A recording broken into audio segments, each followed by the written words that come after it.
राजस्थान के tree man प्रसिद्ध पर्यावरण प्रेमी पद्मश्री हिमताराम बांबू मुंबई में महाराष्ट्र सरकार द्वारा जलवायु परिवर्तन सम्मेलन में मुख्य वक्ता के रूप में भाग लेंगे। उसके बाद बांबू साय 6 बजे bank of Baroda head office में सम्मान समारोह में भाग लेंगे। दिनांक 20 जुलाई 1908 को बड़ौदा से विश्व भर के 17 देशों तक की 114 वर्षों की विकास यात्रा दूरदर्शिता, वित्तीय कुशलता और कोऑपरेटिव गवर्नेंस के साथ गौरवशाली रही है। भारत का गौरव बनाया है। इस स्थापना दिवस के विशेष अवसर को बैंक अपने 153 मिलियन से अधिक ग्राहकों, हितधारकों और जन सामान्य के साथ रहे हैं, जिन्होंने इस महान संस्थान के निर्माण में वे पर्यावरण, प्रकृति को बचाने, पेड़ लगाने एवं वन्य जीवों का संरक्षण जैसे क्षेत्रों में उल्लेखनीय योगदान के लिए महान विभूतियों को सम्मानित करने के लिए बड़ौदा सन अचीवमेंट अवार्ड की शुरुआत की है। ये पुरस्कार पद्मश्री हिमताराम बांबू को दिया जाएगा। इस पुरस्कार में प्रशस्ति पत्र, शॉल और 2,50,000 राशि भी शामिल है। पुरुषोत्तम मुख्य महाप्रबंधक, रिटेल देयताएं, विपणन एवं सरकारी कारोबार, bank of Baroda head office Mumbai ने बताते हुए अत्यंत प्रशंसा व्यक्त की है कि 20 जुलाई 2022 को अपना 115वां स्थापना दिवस मना रहे हैं।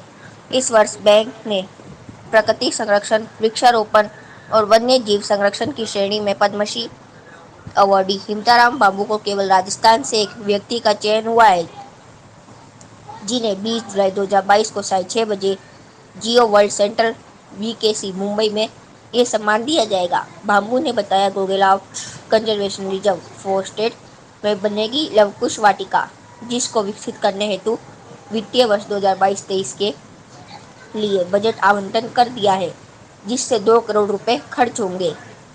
राज्य सरकार द्वारा वित्तीय स्वीकृति जारी कर दी गई है।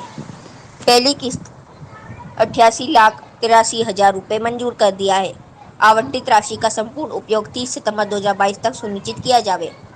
माननीय मुख्यमंत्री राजस्थान द्वारा वर्ष 2022-23 की बजट घोषणा 266 सामान्य वाद विवाद घोषणा संख्या 40 की अनुपालना में जिले में वन क्षेत्रों तथा समीप के क्षेत्र को सम्मिलित करते हुए बजट आवंटन किया है। ये क्षेत्र वर्ष 2012 में तत्कालीन वन एवं पर्यावरण मंत्री से क्षेत्रफल 358 हेक्टेयर घोषित करवाया था। इस क्षेत्र को बचाने के लिए बांबू द्वारा कई लड़ाइयाँ लड़ी। नेशनल हाईवे रोड निकालना शुरू किया तो जोधपुर हाईकोर्ट में रीट लगवाई तो रोड इंदास की सीमा पर ले जाया गया। वर्ष 2015 में एक वन रेस्क्यू सेंटर खुलवाया। वे वर्ष 2017 में वन पौधाशाला खुलवाई, जहाँ लाखों पौधे तैयार होते हैं। वे सरकारी विभागों व ग्रामीण किसानों को सरकारी रेट से वितरित किए जाते हैं।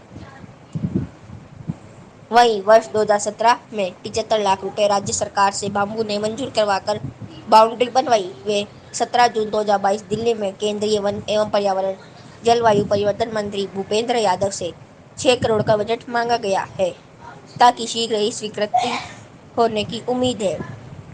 ये क्षेत्र आने वाले समय में शहर में पर्यटकों के लिए एक आकर्षण का केंद्र बनेगा। वन्य जीवों के लिए चारा उगाएंगे, तालाब व खेलियां, वॉच टावर, वन चौकी बनेगी। 3 लोगों का स्टाफ लगेगा, वे क्लोजर बनेंगे। आने वाले दिनों में 1000 पीपल के पौधे लगाए जाएंगे। अब जो आने वाले 19 तारीख को मैं यहाँ से रवाना होऊंगा, जयपुर जाऊंगा और 20 तारीख को हवाई यात्रा से बम्बई जाऊंगा। बम्बई सरकार द्वारा, महाराष्ट्र सरकार द्वारा एक जलवायु परिवर्तन का सम्मेलन जो 11 बजे शुरू होगा, 3 घंटे तक वह चलेगा। और फिर बाद में वहाँ से बैंक ऑफ बड़ौदा का हेड ऑफिस है और वो 115वां अपना स्थापना दिवस मना रहे हैं। बैंक ऑफ बड़ौदा वाले अपना पूरे जो उसमें एक विश्व में 122 उनकी शाखा है और वो क्या है, अपना स्थापना दिवस मना रहे हैं।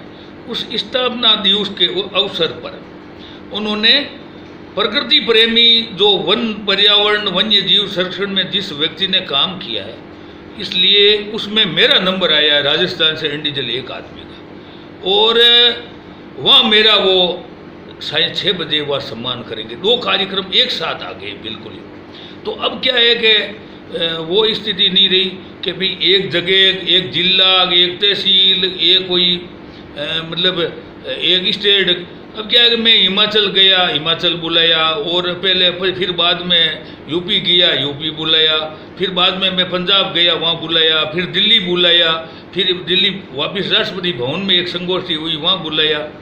तो अब बम्बई बुलाया जा रहा है, और आने वाले शायद अगस्त तक वहाँ मेरे को चेन्नई और बुलाया जाएगा, वहाँ भी चर्चा चल रही है। तो अब क्या है कि मतलब पूरे हिंदुस्तान में पूरे वैज्ञानिकों ने ये सोच रखा है कि हमारा जो मंथन होता है, हम लोग जो चर्चा करते हैं, उसका हम जो क्या है कि हिंदी में बोलते हैं तो उसका इंग्लिश में ट्रांसलेशन होता है, और सब लोग जो सुनते हैं, बाहर के लोग ही, जापान है, जर्मनी है, रूस है, अमेरिका वगैरह, वो लोग भी वहाँ आते हैं। अब स्थिति ये है कि पर्यावरण का जो मुद्दा है ये बहुत बड़ा छाया हुआ मुद्दा है, और पूरा विश्व चिंतित है। आज चाहे कुछ भी कर लो, चाहे कितना ही विकास कर लो, कितना ही विकास कर लो, विकास करोगे जितना ही, इनसे ज़्यादा 5 गुना ज़्यादा विनाश होगा, ये तय है। विकास के साथ साथ जो विनाश हुआ है, विकास तो हुआ 1000 गुना और विनाश हो गया 5000 गुना। और आज किसी के पास ये आंकलन नहीं है, तभी तो ये अतिवृष्टि है, अनावृष्टि है, तूफान है, भूकंप है। इस साल 22-23 तूफान आ गए। अरे कहीं देखो ज़्यादा बरसात हुई है, कहीं बुरा हाल हो रहा है, कई लोगों के घर टूट गए, कई नुकसान हो गए, कई आदमी खत्म हो गए। तो ये जो स्थिति हो रही है, ये जलवायु परिवर्तन के कारण हो रही है। और जलवायु परिवर्तन के कारण अभी लोगों को धीरे धीरे पता चल रहा है, जलवायु परिवर्तन के कारण हमारे जो भारत में भी बहुत बड़ा भारी नुकसान शुरू हो गया है। इसका कारण हम लोग नहीं चाहते, और इसका जो हम तो ये कहते हैं, एक तो जो पर्यावरण को बचाने के लिए सबसे जो प्राणवायु ऑक्सीजन के लिए सबसे बड़ी चीज़ क्या है? आदमी खाने के बगैर कुछ दिन जी सकता है, पानी के बगैर कुछ समय जी सकता है, परंतु प्राणवायु ऑक्सीजन अगर नहीं मिली तो आदमी 5 मिनट ही नहीं जी सकता। इसलिए हर आदमी को, मैं तो ये मानना है कि अनिवार्य कर दिया जाए, एक पेड़ तो वो लगाता ही जाए, हर साल एक पेड़ लगावे, उनका बड़ा करे। अब ये ऑक्सीजन आएगी कहाँ से? इनकी एक दिन कमी पड़ जाएगी, दम घुटने लगेंगे, ऑक्सीजन खरीदनी पड़ेगी, ऑक्सीजन की बोतलें लेनी पड़ेगी, और ऑक्सीजन ले करके हमें चलना पड़ेगा, और उनके पैसे लगने शुरू हो जाएंगे। ये स्थिति हो सकती है और होने वाली है। मैं आपको बता दूं, 2019-20 में तो लोगों को पता चल गया, एक ही लोगों ने तो हॉस्पिटल में पड़े 5-5 लाख रुपयों की फोकट की ऑक्सीजन ली है, जबकि ऑक्सीजन तो पेड़ों से बनती है। मैं तो ये भारत सरकार से भी हमने तो कहा है कि हर व्यक्ति को एक पौधा लगा करके प्रत्येक वर्ष बड़ा करें, अनिवार्य कर दिया जाए। उनको तो खुद की जगह नहीं है तो वो उनको दूसरी जगह उनको पौधे लगाओ, सरकारी जगह बहुत है, पौधे लगा करके उनके बड़े करो। तो अब क्या है कि जो ऑक्सीजन बनाने वाले जो समुद्र में कई तरह के जीवाणु थे, आज उनकी भी संख्या घट रही है। इसलिए क्या है कि ये इसका ही कारण है ये जलवायु परिवर्तन। अब देखो एक चीज़ है, अब की बार क्या हुआ, हमारे जो मरु प्रदेश है, हमारा राजस्थान की बात करते हैं, राजस्थान का एक राज्यवर खेजड़ी है, बहुत बड़ा अच्छा तगड़ा पेड़ है। हमारे जो छपनिया अकाल पड़ा था, जिसमें लोगों ने अपना जो पेट पाला था, लोग भूखे मर रहे थे, अन्न मिला नहीं था उस समय, तो हमारे जो बुजुर्ग थे उन्होंने खेजड़ी के जो उनकी जो छाल छोड़े और उनकी पत्ती कूट करके जीवन यापन किया था। तब एक कवि ने कहा था, खेजड़ियाँ खोखाड़ियाँ थारो एक एक पान अमोल मानव भूखा पेट भरे छोड़ा थारा छोल। तो ये जो खेजड़ी है, राज्य वर्ग खेजड़ी का दर्जा है, और ये खेजड़ी है, ये इतना गजब का पेड़ है, ये किसान की जीवन की रेखा है, जीवन का साथी है, और जीवन ही इनका किसान का इसके ऊपर निर्भर है, क्यों इसके नीचे अन्न पैदा होता है। इसकी पत्ती का इस साल भाव क्या हुआ, 3000 रुपया किलो, 3000 रुपया कुंटल तो ये इसकी पत्ती बिकी, और आज 1000-1200 रुपया किलो सागरी हो गई है। और जलवायु परिवर्तन के कारण हमारे इस मरु प्रदेश में करोड़ों रुपयों का नुकसान हो गया। ये हुआ क्या कि जो खेजड़ी का जो सांगरी लगती है वहाँ गिल्डू बन गए, और वो सांगरी लगी नहीं। जो केर होते थे वो केर खत्म हो गए, केर हुए नहीं।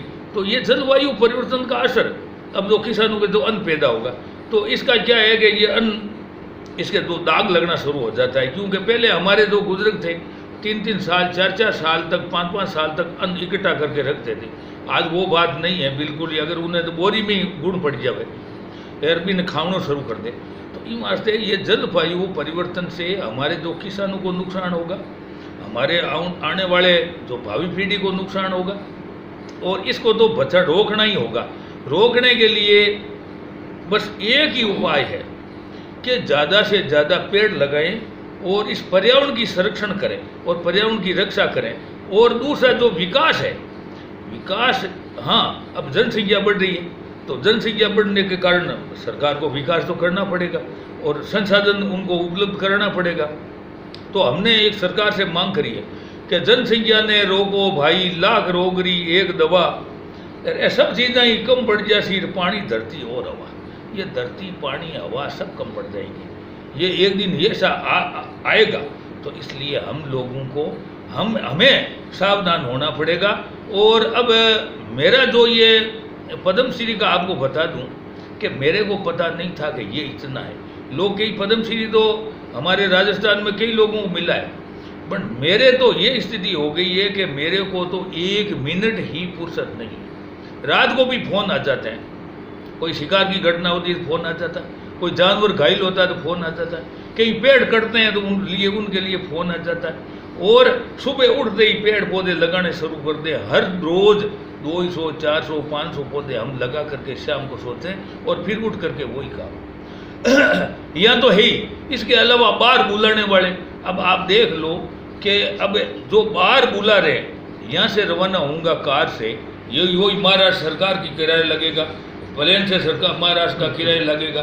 तो ये जितने भी जो खर्चे हैं सरकार दे रही है, तो ये किस लिए दे रही है कि जो ये काम के बदले जो हो रहा है। तो इसलिए हमें पर्यावरण को बचाना होगा। हमारा जो मंथन है कि अब जो पीपल का जो हम पौधा लगा रहे हैं या पीपल के पेड़ लगा रहे हैं, या जो इसमें 1000 पीपल के पौधे लगाएंगे और मई टी गार्ड लगाएंगे और उनकी सुरक्षा करेंगे। जितने भी लोग हमारे जो नागौर शहर के लोग हैं उनको जगह नहीं है तो हमारे साथ जुड़ सकते हैं कि एक पेड़ हमारे नाम लिख लिए, उनकी प्लेट लगा देंगे। अरे 1000 पौधे पीपल के होंगे ना, वो 24 घंटे ऑक्सीजन देते हैं और कार्बन डाइऑक्साइड लेते हैं और 24 घंटे ऑक्सीजन देते हैं। और पीपल ही मैंने क्यों चुना, पीपल मैंने इसलिए चुना क्योंकि सबसे पहले मैं 1975 से मेरी दादी के हाथ से एक पीपल का पौधा लगाया था। उसके नीचे आज 500 से लोग बैठ सकते हैं और उनकी मैं आज भी जन्मदिन मनाता हूँ उनका, हर वर्ष, प्रत्येक वर्ष। तो इसलिए पीपल से बड़ा भगवान कृष्ण ने भी कहा था कि पीपल में भी मैं हूँ। तो इसलिए पेड़ है, पौधे है, पशु है, पक्षी है, जीव है, जानवर है, जंगल है, नदी है, नाले है, पहाड़ है, यार ये भगवान की बनाई हुई प्रकृति है। इसको बचाना होगा, प्रकृति के हम नज़दीक जाना होगा। जितने भी जीव जानवर है, आज लोग कई किसान कह रहे हैं और यार नील गए बहुत होगी, हम दुख मामान मारू उजाड़ करे यूँ, जबकि एक कड़ी थी इसकी वो टूट गई। जैसे कोई छोटे छोटे नार थे, छोटे छोटे साड़ी नार थे, भेड़िए थे, नील गाय जन्म देती थी, उस बच्चे को वो खा जाती थी। ऐसे हर जीव अपनी अपनी जगह काम करता है। आज जानवर, कई जानवर है उनकी संख्या घट रही है, उनकी घटने से प्रकृति का संतुलन बिगड़ गया। फिर क्या, एक चीज़ और बता दूं आपको, ये बड़ा गजब का मामला हुआ है। आप इस बात को बड़े गहराई से लेइए कि जो 2 पलड़े हैं, एक पालने के, एक दो वो कांटा है, उसके 2 पलड़े हैं, एक पलड़ा इधर आ गया और एक पलड़ा इधर आ गया। यहाँ तो हो गया विकास और जनसंख्या, और ये जो दूसरा पलड़ा था वो ऊपर चला गया, क्योंकि धरती खुद डगमगा गई। धरती में हुआ क्या, क्योंकि उसका संतुलन बिगाड़ दिया, उससे पानी खींच लिया। वैज्ञानिकों ने बड़ी बड़ी मशीनें बनाई और 60 horse power, 80 horse power, 70 horse power, 50 horse power, ऐसी मशीनें जमीन से पानी खींचने के लिए बनाई। तो जमीन से पानी पूरा खींच लिया, जमीन से तेल पूरा खींच लिया, जमीन से जो कुछ चीज़ थी पत्थर खींच लिया, निकाल लिया, बजरी निकाल ली, पूरे कंकड़ के पेड़ खड़े कर दिए, कुछ नहीं छोड़ा। तो इसलिए धरती का जो संतुलन था वो गड़बड़ा गया। एक पलड़ा ऊपर आ गया, एक बिल्कुल नीचे टिक गया, तो उसमें कुछ नहीं छोड़ा, वो सब खींच लिया। तो बड़े बड़े वैज्ञानिकों ने ऐसी ऐसी मशीनें बना दी। पर मैं तो वैज्ञानिकों से ये कहना चाहता हूँ कि आसमान से पानी खींचने के लिए मशीनें कहाँ हैं, वो भी तो बनाई है ताकि आसमान से पानी खींच करके बरसात करी जाए। ये तो एक पेड़ ही है। ज़्यादा हरियाली होगी तो ज़्यादा खुशहाली होगी और ज़्यादा हमें पर्यावरण को बचाना होगा। अब ये जो बरसात किस लिए हो रही है, हम पर्यावरण कर रहे हैं, जानवर बेचारे कूक रहे हैं, जितने भी जीव जानवर हैं उनकी आवाज़ मैं पहचानता हूँ। हमारे पास एक बहुत बड़ी फौज है। क्या है कि एक चीज़ और आपको बता दूँ, बड़ी गजब की चीज़ है कि आदमी के तो पास बहुत बड़ा अधिकार है। आदमी के पास बहुत बड़ा अधिकार है। आदमी की सुनने वाले बहुत हैं, आदमी की पुलिस वाले सुन लेते हैं, आदमी के नेता लोग सुन लेते हैं, आदमी के पास वोट है और वोट के लिए नेता मंत्री सरकार और बहुत बड़ा पटवारी उलेर, तहसीलदार उलेर, एसडीएम उलेर, कलेक्टर उलेर सब सुनने वाला बैठा है। पर हमारे जो पीछे फौज हैं उनकी बेचारे वो बोल तो सकते नहीं, अपनी पीड़ा वो सुना नहीं सकते, उनके पास वोट का अधिकार है नहीं। इसलिए हम तो क्या है कि राजनेताओं से दूर रहते हैं, क्योंकि हमारी तो वो फौज है। हमारे तो क्या है उनके पास बेचारों के पास वोट का अधिकार नहीं है, उनकी पीड़ा हम सुनते हैं। तो इसलिए उनकी आवाज़ ही भगवान के पास जाती है। हम प्यासे मर रहे हैं, हम ये हो रहा है, तभी तो ये बरसात हो रही है, उनके लिए हो रही है। आदमी के लिए, आदमी तो नुकसान करने में लगा है, आदमी तो बड़ी छेड़छाड़ कर रहा है, बड़ी प्रकृति के साथ भयानक नुकसान कर रहा है। तो इसलिए क्या है कि आदमी के पास तो सब कुछ साधन है। आदमी तो भाई एक अगर पशु है, पक्षी है, उसको मारोगे तो बेचारा मार खा करके चला जाएगा। और आदमी का आप मार लगाओ, आपको पता लगेगा क्या करता है आदमी। आदमी नहीं जाने आदमी के दिमाग में क्या क्या फतूर पैदा हुए। आदमी देखो कितना कितना नशा कर रहा है, आदमी कैसा हो गया नहीं जाने, आदमी को पता ही नहीं लग रहा है बिल्कुल। कोई लोग आज हजार रुपयों का नशा कर रहा है, एक आदमी पैसे का बर्बाद कर रहा है, लोग घर के घर बर्बाद हो रहे, कई फांसी खा करके मर रहे, कई गलत काम कर रहे, कई अपराधी बन गए। आदमी को न जाने आदमी, ये बेचारे जो जीव जानवर है ये क्या कर रहे हैं, ये किसका नुकसान कर रहे हैं, इसका हक हमने छीन रहे हैं, हमने इसका पूरा हक छीन लिया। पशुओं का पूरा गोचर था हम खा गए, पूरे ओरन थे हम खा गए, पूरे तालाब के जो अंगोर थे वो हम खा गए। हमने तो कुछ छोड़ा ही नहीं, न पशुओं के लिए छोटा है, न कोई जीव जानवरों के लिए छोटा, न पक्षियों के लिए छोटा। आदमी तो इतना पीछे पड़ गया, न जाने आदमी ने क्या क्या कर डाला। तो इसलिए इस प्रकृति का प्रकोप है, यार ये प्रकोप हो रहा है। कभी कभी आप देख रहे हो कई की शहरों में तो कई की घरों में पानी घुस रहा है, कई की जगह हो रहा है, कई की घर बह रहे हैं, यार कई की बेचारे डूब रहे हैं, कई की। तो ये स्थिति हो सकती है आने वाले समय में। यार मैं एक चीज़ और बता दूं, आने वाले समय बड़ा खतरनाक समय आएगा। हम नहीं चाहते तो 2040 तक 56 डिग्री तापमान बढ़ेगा, सारी काम रात को होंगे, बाजार रात को खुलेगा, कोर्ट कचहरी रात को खुलेगी, और ये जो ऑक्सीजन की बोतलें रखनी पड़ेगी, ऑक्सीजन की दुकानें खुलेगी, बोतलें खरीदनी पड़ेगी, दम घुटने लगेगा, आदमी दम घुट घुट कर मरेगा, अन्न की पैदावार कम हो जाएगी। ये स्थिति हो सकती है अगर हम नहीं चाहते तो 2040 तक। ये तयशुदा बात है। इसलिए आदमी को सावधान होना पड़ेगा और हम सबको सावधान होना पड़ेगा, तभी तो हम जो बच पाएंगे और हमारी भावी पीढ़ी बच पाएगी, नहीं तो कोई बच नहीं सकेगा। ये स्थिति हो सकती है। इसलिए जो पर्यावरण है, जो सबसे बड़ा मुद्दा है, आज अभी लोगों को पता नहीं चल रहा है, आने वाले समय में पता चलेगा। आने वाले समय में आप देख रहे ना 5-7 साल में क्या स्थिति बनती है। 2030 तक लोग भागम भाग मच जाएगी, त्रई करने लगेंगे लोग, ऐसी स्थिति हो सकती है। इसलिए हम सब लोगों को सावधान होना पड़ेगा, हम सब लोगों को पर्यावरण बचाना पड़ेगा, हम सब लोगों को इस प्रकृति की रक्षा करनी पड़ेगी, इस जीव जानवरों को बचाना पड़ेगा, तभी हम बच पाएंगे, नहीं तो हम बच नहीं सकेंगे।